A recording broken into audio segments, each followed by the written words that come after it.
The Batman who laughs doesn't care about proving anything to anyone. He is just the killer, sort of great white shark of the DCU who's like, oh, I see you as a threat. I have 100 ways to take you down because I'm Batman. Doing the Batman who laughs is sort of coming home to the kind of writing that I always loved. I mean, at heart, I always have loved horror. Horror was my favorite. It's almost conflict, like burned down to its purest form, where when horror is done right, it's drama, but you're up against the scariest form of your worst fears, whether they're about yourself or the world or about someone you love, and that thing becomes a monster that hunts you.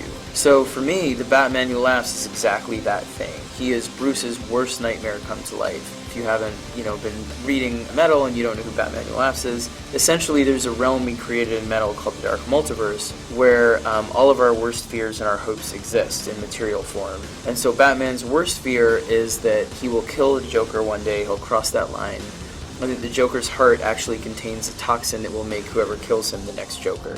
And so Batman becomes this incredibly evil, totally devoid of conscience version of Batman that will go out and sort of live his life by the edict that Batman always wins.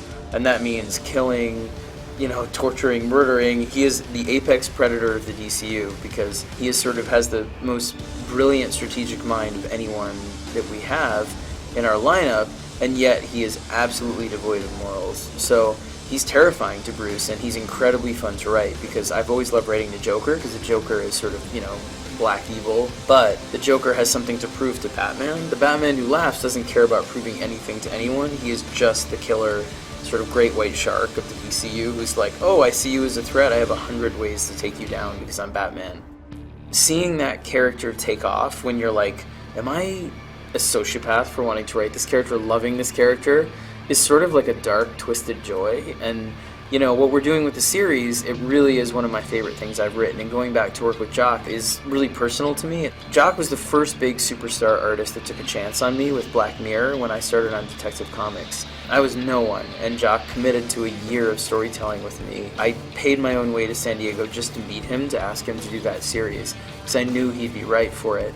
And the fact that he risked, he had movie work, he had all kinds of sort of lucrative opportunities, that he risked this year to work with me on something with someone who was unknown means the world to me. So 10 years later now, it's literally 10 years since then, we're family. So to get to return to sort of an area of Gotham, like a horror, dark, gritty area, there's nobody I feel more comfortable with. And the story is something I'm really proud of. Batman Who Laughs comes back, and it opens with Bruce Wayne on a mystery where he's trying to kind of crack the smuggling ring, and they have these containers and these heavy load trucks, and the truck is kind of carrying row houses, and people are throwing houses off at him on the highway, and he's dodging with the Batmobile, and he finally tracks them down, opens the container he thinks they're smuggling weapons in, and he finds a dead Bruce Wayne.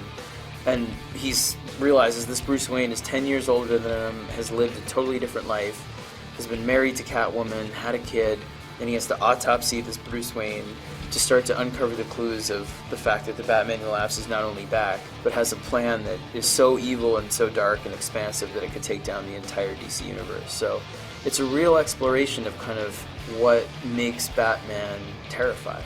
And I love it. I love writing it. It's pure horror. Every part of the mythology is covered, and I'm really excited about it.